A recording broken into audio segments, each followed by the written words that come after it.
Baginya, posisi menteri ialah sarana untuk mewakafkan diri. Baru 4 bulan menjabat, ia telah mendobrak kultur untuk memberantas aksi pungli. Sambil perangi korupsi, ia juga terus menyelesaikan tantangan transportasi di negeri ini. Simak perbincangan saya, Taufik Effendi, bersama Menteri Perhubungan Republik Indonesia Budi Karya Sumadi dalam Satu Indonesia.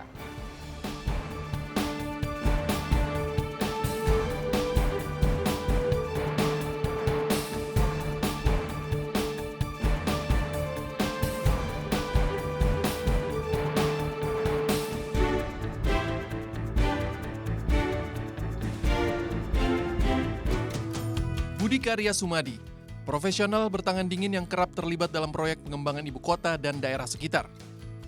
Sebut saja kawasan Ancol, kawasan Bintaro, revitalisasi Waduk Pluit, dan Waduk Riario merupakan beberapa karya sang arsitek ini.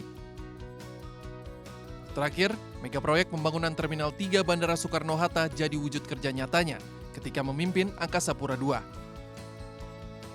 Sukses menggawangi perusahaan plat merah pengelolaan bandara di tanah air, ia pun didapuk sebagai Menteri Perhubungan pada 27 Juli 2016 lalu menggantikan posisi Ignatius Jonan.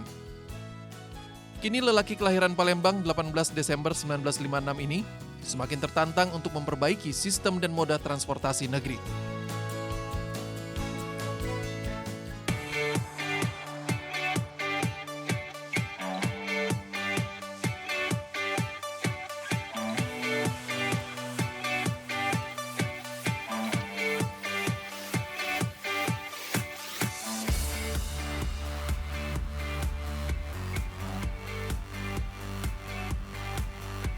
Pak Budi, bangga banget loh. Saya sebagai orang Indonesia masuk ke sini, lihat semua yang ada di Terminal 3 Ultimate ini, saya sampai tercengang. Kangen nggak sih Pak untuk ikut ngurusin operasionalnya gitu? Ya pasti kangen karena inilah baby kita sama-sama ya. Ini belum selesai, sekarang ini kurang lebih 78%. Kita akan selesai itu kurang lebih Maret ya. Terminal 3 Ultimate ini kapasitasnya 25 juta orang per tahun ya. Sekarang yang sudah beroperasi baru kira-kira 12 juta, itu domestik dan Garuda. Nah, nanti pada saat sudah 25 juta, semua internasional itu akan Pindah ke sini? Pindah ke sini. Ya. Jadi secara bertahap kita akan pindahkan pada bulan Januari itu Garuda pindah ke sini internasional. Setelah itu SkyTeam. Insya Allah kita lakukan grand opening antara bulan April sampai bulan Juni lah.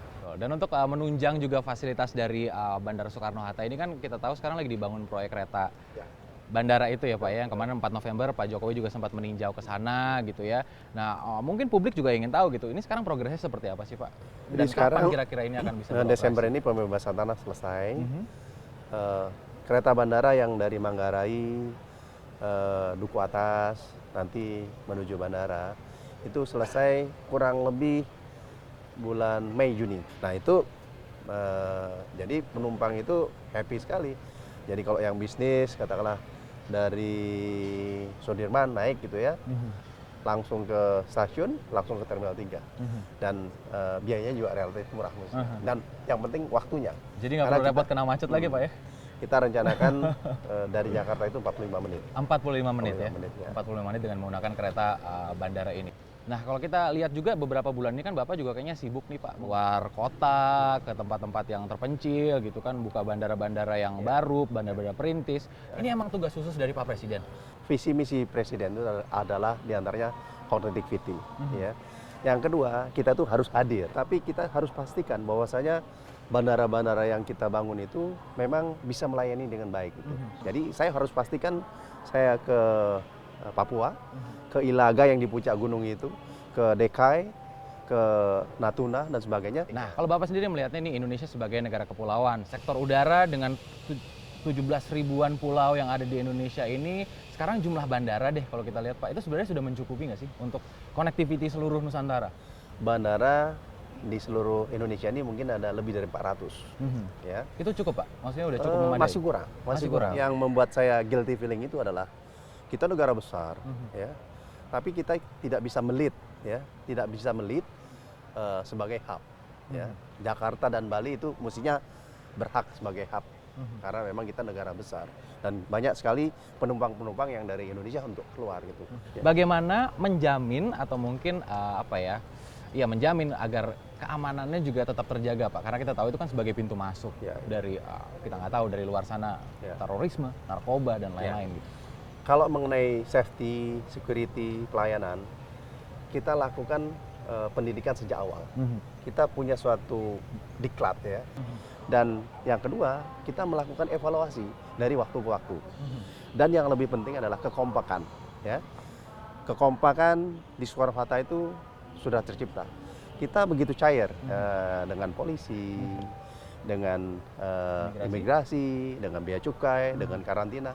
Karena kekompakan inilah bisa menangkal kemungkinan terjadi hal yang tidak diinginkan. Saya yakin kita makin safety. Terbukti juga ke Eropa kita sudah boleh, semua penerbangan kita sudah boleh ke Eropa.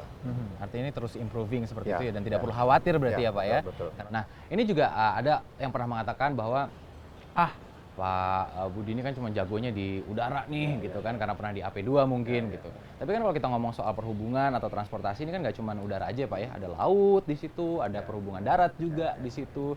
Nah gimana tuh Pak, Bapak menghandle itu semua? Saya akan buktikan bahwa apa yang kita laksanakan akan jauh lebih baik. Apa buktinya? Sebagai contoh, darat ini ya, darat. Bisa dibayangkan bahwa truk itu menggunakan jalan darat itu, menggunakan logis itu 94% dari kapasitas semuanya. Bisa dibayangkan jalan rusak, ya. Yang kedua macet, yang ketiga kecelakaan. Nah, itu tidak disadari. Nah, kita sekarang dengan diskusi sadar. Nah, kita akan upayakan menggunakan kapal ro-ro, ya, dari Lampung, Jakarta, Semarang, Surabaya, dan Bali. Jadi kita akan buat suatu mekanisme regulasi sehingga kapal-kapal itu sedapat mungkin ke laut. Laut ini kan kita nggak bangun, daya dukungnya maksimal. Satu kapal itu bisa ngangkut 500 truk.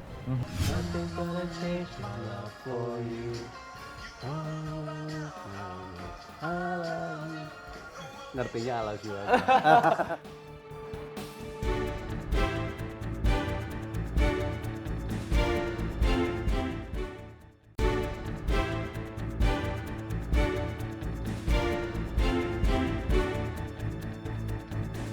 Masih bersama saya di Satu Indonesia dan tentunya saya masih bersama dengan Menteri Perhubungan Republik Indonesia, Bapak Budi Karya Sumadi. Kalau boleh disebutkan dalam 3 kata aja Pak, gimana rasanya jadi Menteri Perhubungan? Pekerjaannya sangat menantang. Tapi saya lihat bahwasanya saya merasa senang sekali kalau apa yang saya lakukan, tiap hari ada suatu pemikiran-pemikiran baru yang bermakna untuk masyarakat. Itu stresnya hilang. Menghilangkan stresnya itu sendiri atau pelariannya deh yang bisa bikin Bapak happy gitu kalau lagi stres tiba-tiba biasanya ngapain Pak? Melakukan hobi mungkin? Ya kalau dulu suka dengerin lagu. Nah ngomongin soal musik, saya punya sesuatu nih buat Bapak. Ini denger-denger lagu favoritnya Bapak. Ya. Jadi saya tantang Bapak untuk kita nyanyi bareng ya Pak ya, karaoke ya. My love for you, la la la la la, I love you.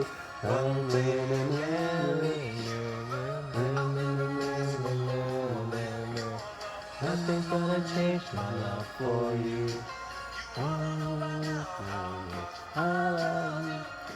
Ngertinya ala jiwa. Taunya Nothing's Gonna Change My Love sama I Love You ya Pak ya.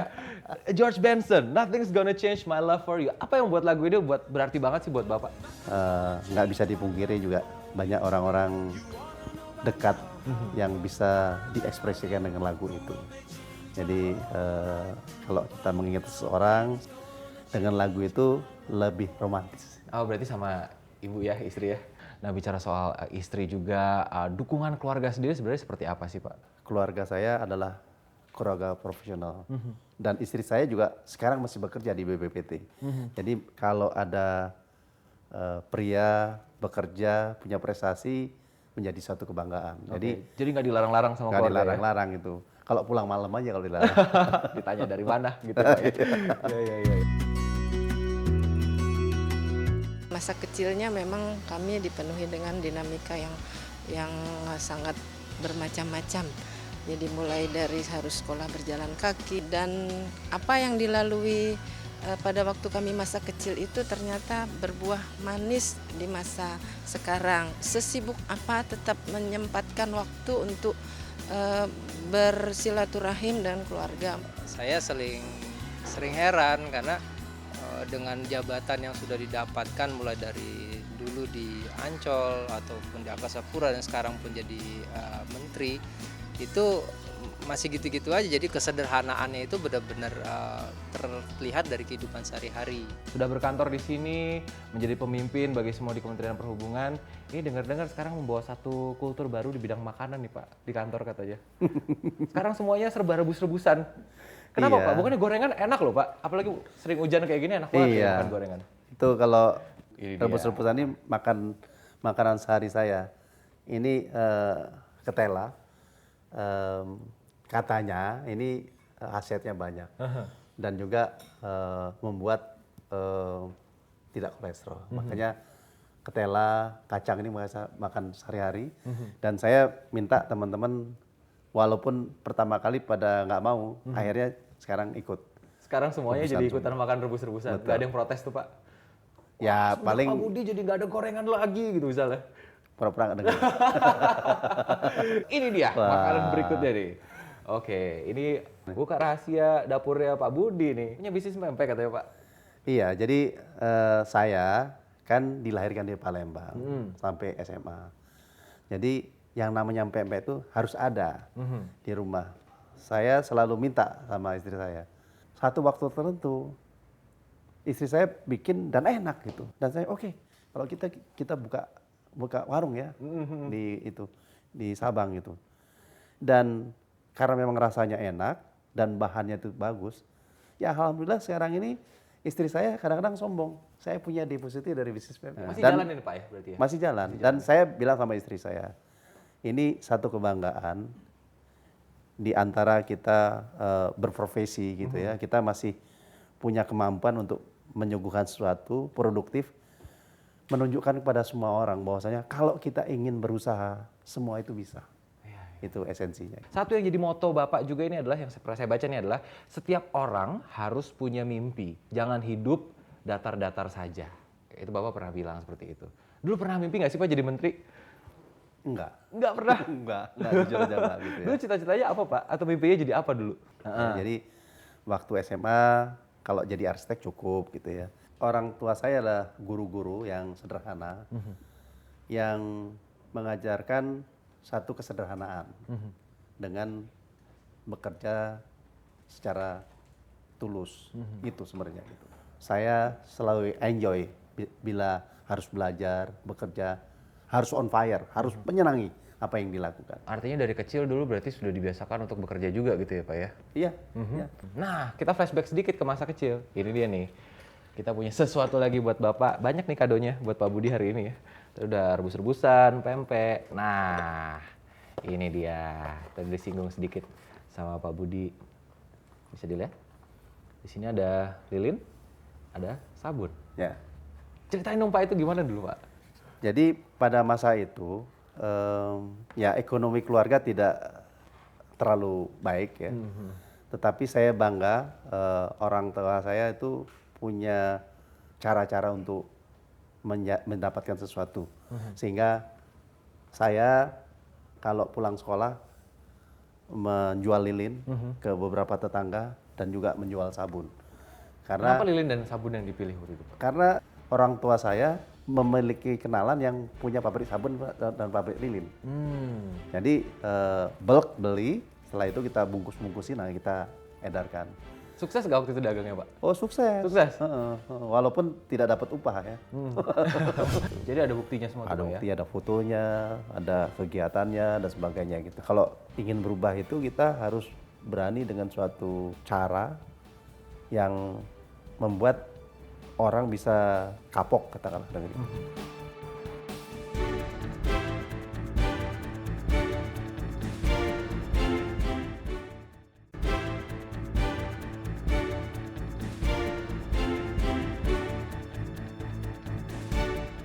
Pak Budi, kita lanjut ngobrol lagi Pak ya. Ayo. Di tempat ini nih kemarin menjadi apa ya, bisa dibilang saksi dimulainya perang kita sama yang namanya pungutan liar. Ya kan? Tempat ini menjadi saksi operasi tangkap tangan yang pertama, bahkan Pak Jokowi juga hadir di situ gitu ya. Dan dengar-dengar ini katanya Bapak yang memberi ide gitu atau memberi masukan atau yang melaporkan.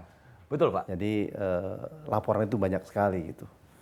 Dan laporan itu saya tantang kepada yang melaporkan gitu. Ada buktinya nggak gitu.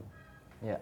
Nah, yang melaporkan itu memberikan bukti-bukti yang jelas gitu. Jadi ada buktinya semua Ada tuh, Pak, bukti, ya? ada fotonya, ada kegiatannya dan sebagainya gitu. Kalau ingin berubah itu kita harus berani dengan suatu cara yang membuat orang bisa kapok katakanlah dengan itu.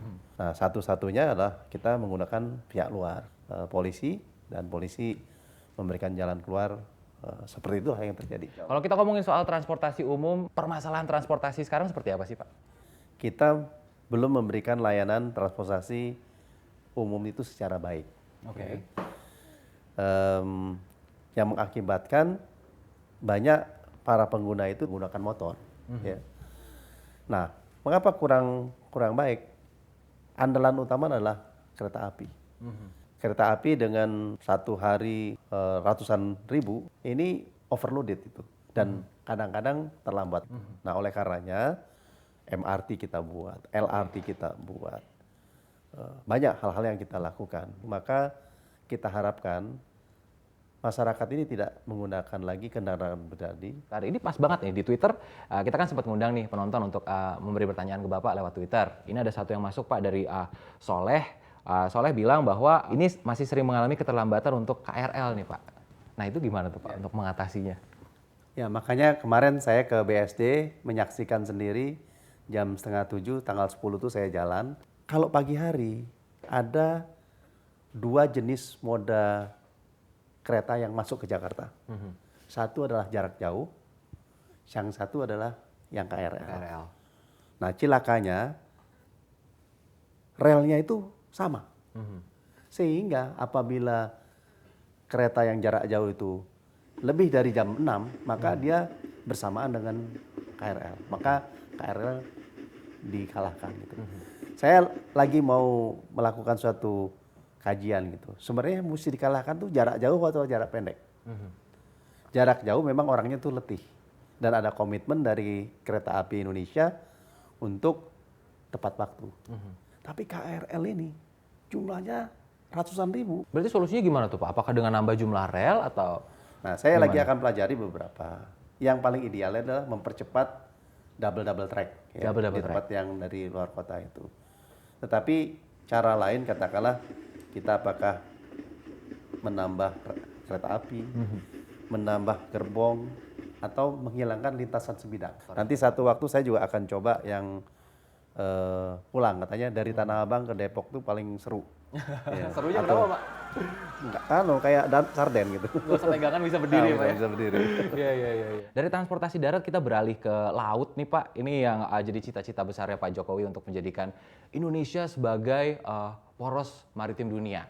Ya kan, salah satunya dilakukan dengan membangun tol-tol laut seperti itu. Kalau menurut Bapak sendiri nih, pembangunan tol-tol laut ini sebenarnya efektif gak sih Pak?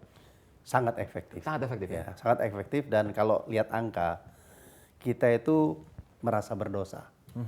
Satu negara kepulauan ternyata tidak menggunakan lautnya sebagai sarana transportasi. Nah ini kita akan berjuang untuk mengalihkan movement yang ada di darat ini ke laut. Nah kalau itu katakanlah tadinya 10.000 mobil satu hari, bisa 5.000 aja. Ini lengang nih jalannya gitu.